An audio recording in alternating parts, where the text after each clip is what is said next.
Okay, so this is a little faint because I just sketched it out ahead of time, but this is the beginning of the bind rune that I am creating for tonight's investigation. And so, just to tell you a little bit about this process, a bind rune, it's not for binding things. It is a rune that sort of binds multiple runes together. So, in a sense, yes, I mean it is for binding runes together, but it isn't for, say binding a spirit, into a rock or a demon in a bottle or something. So what I've done here is I've combined several runes that collaboratively I think would work well towards our goal.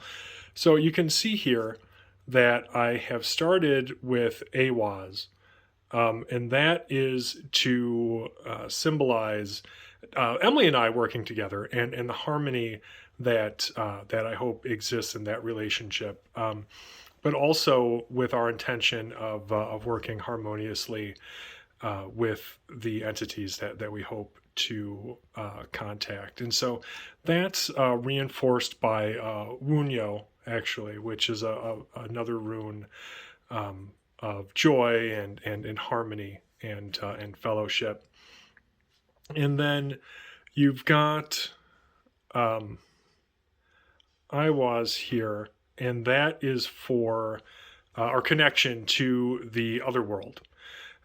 Inside of that, you've got Thurasaz, or the Thorn, which is sort of the power and forward momentum that we need to bring into this exercise in order for it to work.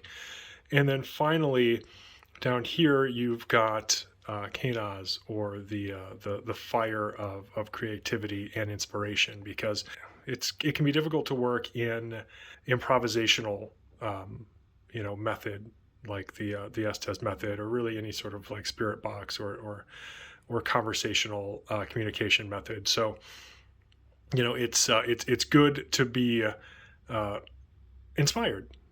So next up, I am going to paint over this with some red ochre, which is the traditional color of the runes, and then we will have our final product. Okay, and here is our finished product. So what we're going to do with this now is, I've instilled the meaning in it that I want it to express. And I'm going to have Emily actually meditate on this prior to tonight's investigation. And the end goal of that is to get her in the proper state of mind to be receptive to any communication. That's goal number one. And then goal number two actually is for everybody involved, so both of us really, to focus our intention on what this bind rune represents, and sort of put that out into the universe as a way to direct our consciousness and our consciousness's influence over the universe for what it is, towards our goal of achieving communication. So good luck. We will see what happens. Hey everybody, Tobias and Emily here, coming to you from the Singular Fortean Society's HQ in lovely southern Wisconsin. It's a dark and stormy night tonight, and we're getting ready to perform an Estes Method Session based off of our work so far and our work in the Kettle Moraine State Forest. And so what was interesting about our last trip to the Kettle Moraine State Forest was that the Estes Method investigation that we performed out there seemed to act almost as a sort of magical summoning and binding ritual. At least that was the impression I got, seemingly communicating with the entity that was speaking, or entities that was speaking through Adam out there. So we decided to lean into that and treat this even more as a sort of ritual communication with whatever is on the other side, whatever we're communicating with. The other part of it is that we're really directing this towards a specific entity or entities this time. This isn't just sort of shouting into the void to see who calls back. We really want to try to communicate with these entities that our colleagues Lon Strickler and Manuel Navarrete and the rest of the Phantoms and Monsters 40N research team have been referring to as the unseen ones. And so there have been a number of people working with that team who have claimed to be in communication, through channeling or other sort of mediumistic methods in communication with these entities that they think could be behind some of the winged humanoid sightings that we've been dealing with. So that's what we're going to try to reach out to specifically. And, we're going to use the bind rune that, I whipped up earlier. And we're going to hopefully get something on the spiritual line here. And before I forget, I wanted to mention specifically, too, the reason for us performing this at this, and I wanted to mention, too, before I forget, the reason for us performing this specifically on this date is that it's Friday the 13th. And so what we're trying to accomplish there is to create a sort of sympathetic link with these winged humanoids. So, for instance, the Mothman sightings in Point Pleasant have always been linked to ill fortune, to disaster. People think of that particular winged humanoid as being a sort of harbinger of disaster, and that's translated culturally to the winged humanoid sightings around Lake Michigan. So the Lake Michigan Mothman sightings have long been colored by that particular perspective. Now, my personal belief is that there's really nothing to that. I don't really think that the Mothman sightings in Point Pleasant were really connected to the tragic collapse of the Silver Bridge. But what's interesting to me about it is that I think it has that in common with Friday the 13th. So you look at Friday the 13th culturally, and it's known as this bad luck day, this day of ill fortune. But, really, like statistically, there's really nothing different about this day as opposed to any other day. So I think what we have here, and the parallel we have, is two things that are reputedly harbingers of disaster or that predict ill fortune or are reputedly connected to ill fortune that actually aren't. And I think that is our sympathetic link right there. Yeah? Yeah. Okay.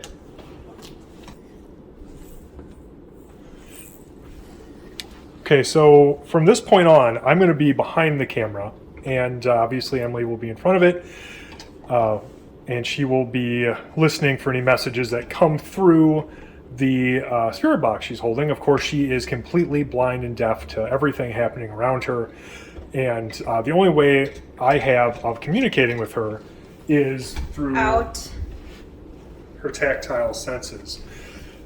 Sounds like we're getting started, though, so should probably begin the conversation. We are here tonight to contact specifically those entities known as the unseen ones. We ask humbly that you present yourselves to us and make your presence known. If you are here with us, can you give us a sign? Will you greet us? Will you tell us that you are here?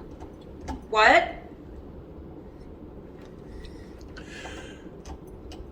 if you are here, if you are the unseen ones, if you are the beings responsible for or at least some of the winged humanoid sightings, the entity sightings of the bat or bird-like creatures with glowing red eyes people have seen all around Lake Michigan and all around the country even.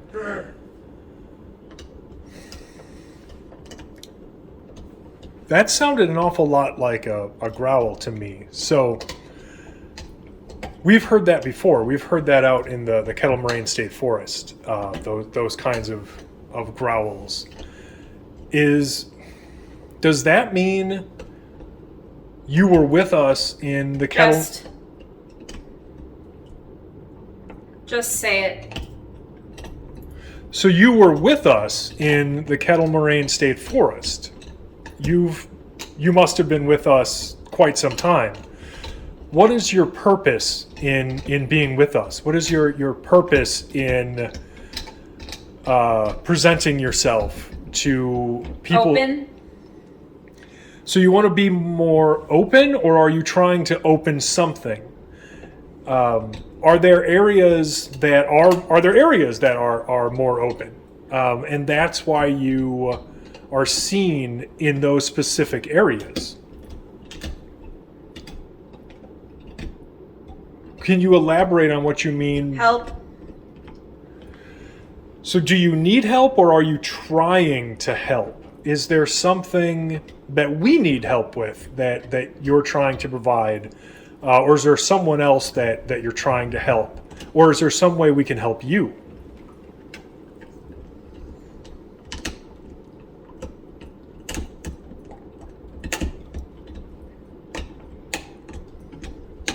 If there's something that we can do for you, please let me know.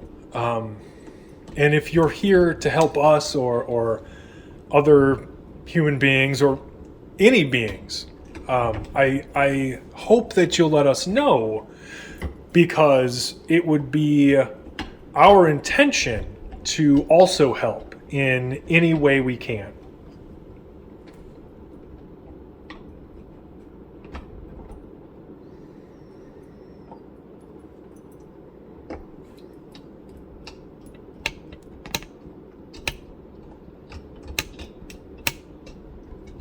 Listen. Okay, I am listening. I want to hear your message. I very much want to hear what you have to say to us.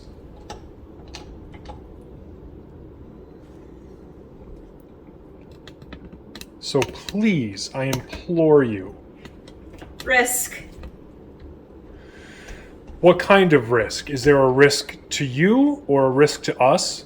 Are we at... Stop.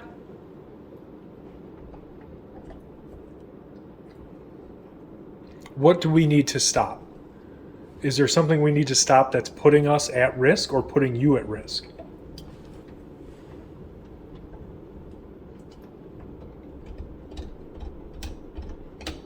I'm open. You're open to what?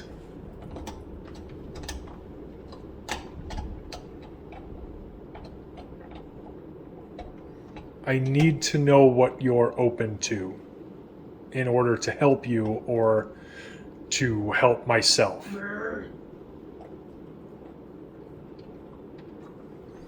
Does that make you upset? Are you becoming frustrated in some way? What is the source of your frustration? What can I do to help?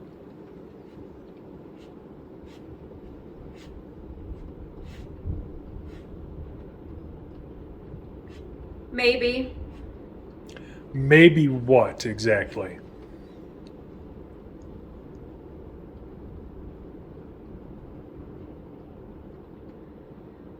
Maybe. You speak in riddles.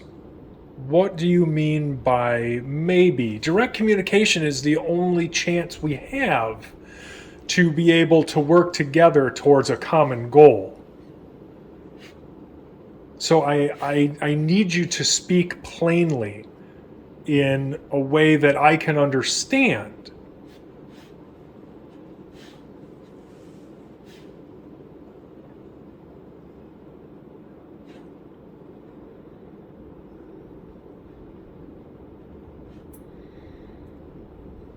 Are you still here? Are you willing? Wrath.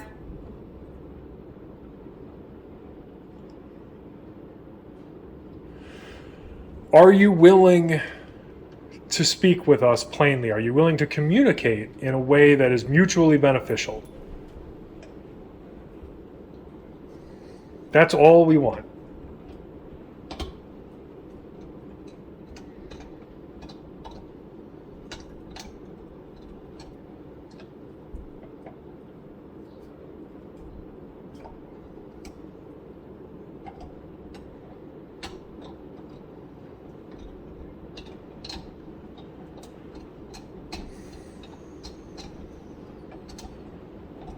When you were with us in the kettle, what did you Breathe. want? Breathe? I'm confused by that.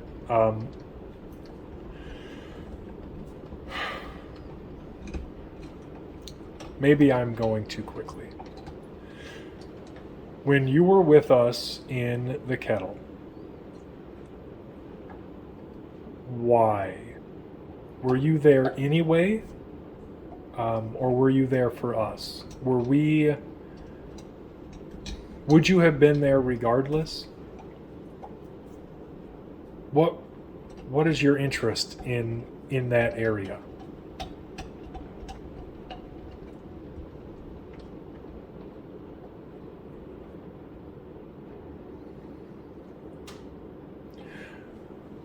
Were you interested in something we were doing?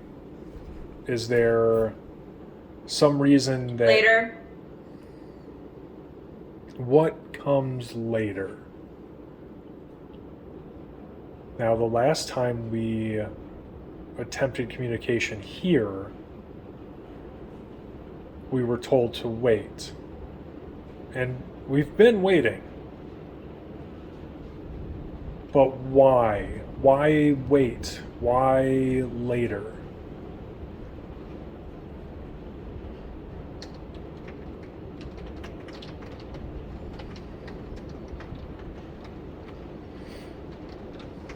What is it we're waiting for?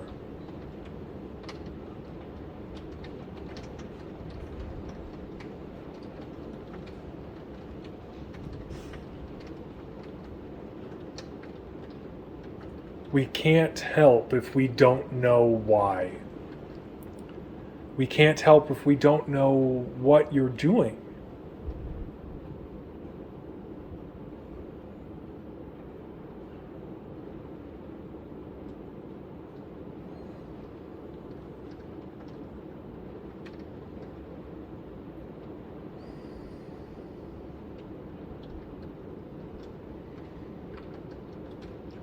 It is necessary for us to be able to speak with the beings known as the unseen ones or one of their representatives. If that's who you are, please answer my questions. And if that's not who you are, please tell us who you are.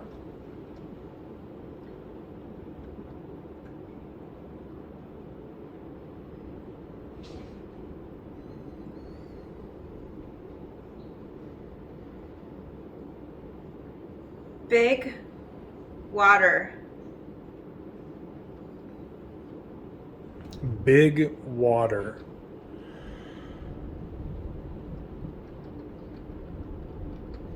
Is that meant to ask her? Is that meant to answer my question? Big water. Do you mean Lake Michigan? Now, Lake Michigan has always been... Breathe. Lake Michigan has always been the sort of central point of these sightings. And I had never really connected the sightings to Lake Michigan. Friend. So you are our friend. That's very good to hear, and I appreciate you saying that. But were you trying to say that Lake Michigan is important in this somehow?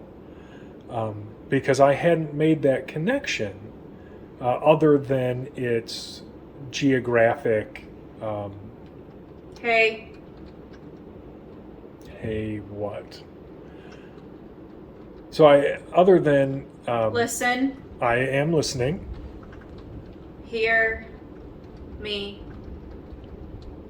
I want to hear you. 2. Okay, yes, please tell me. I want to hear, I want to listen.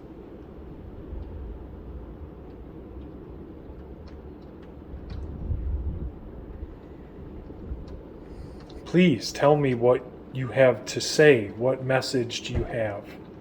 Does it have to do with Lake Michigan?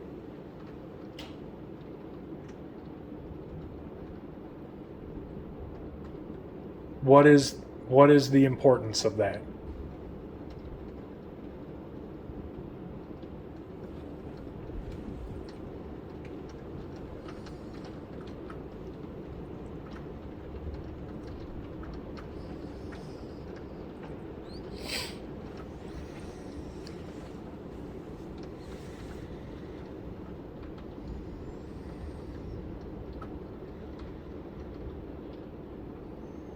What do you need us to listen to?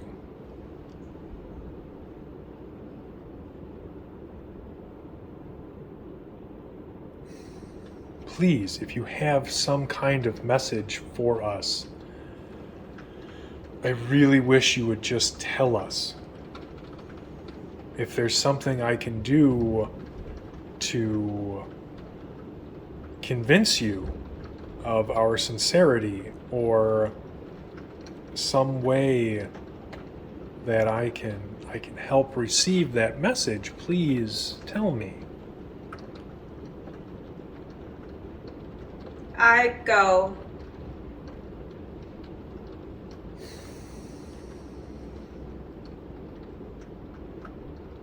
Okay, so you would like to end the communication. I would implore you to rethink that, but if you insist, then we can. Please, if you are certain that you would like to leave, then we will end the communication. But if not, if you're willing to stay and deliver a message to communicate with us further, then please please communicate that.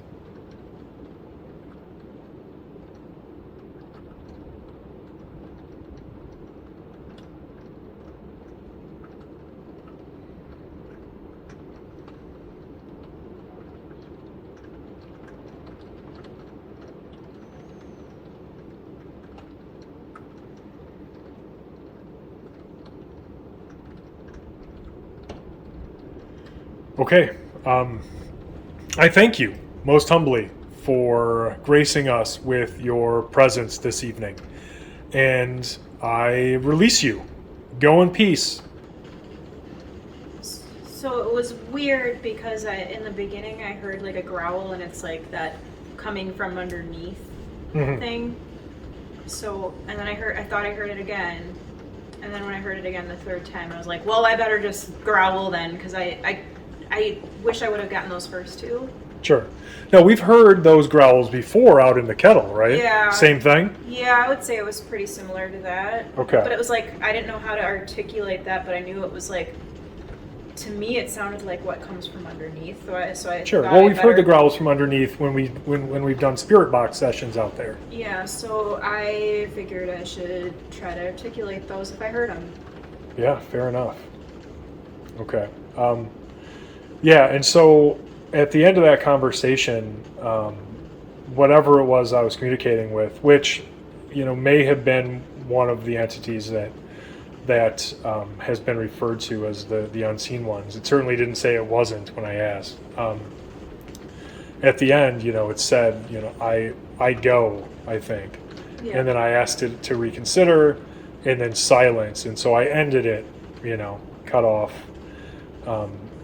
communication at that point, released it, and basically said that it couldn't stay here anymore.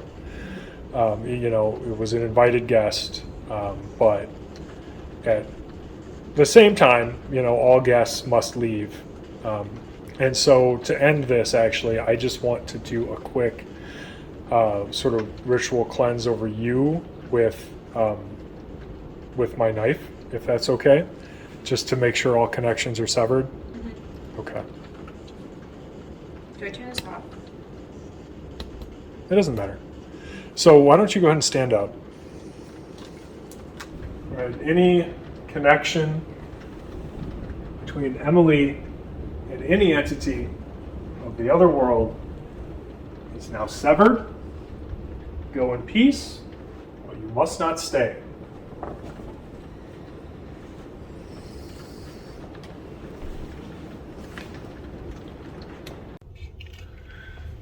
Okay, so the actual absolute last thing that I'm going to do is going to be to burn this card with my bind rune on it to actually fully sever any connection with the other world. I don't know about you, at least in terms of our contact from tonight. Because once you're done with the conversation, once you've said everything that you have to say and it's been ended, the last thing you want to do is to keep that door open, once it's over, because you just don't want to invite any other unexpected influences or entities or anything else into your space. So we burn that as a final severing. Okay, well, pretty interesting night. Thanks for being here with us, and until next time, keep it weird.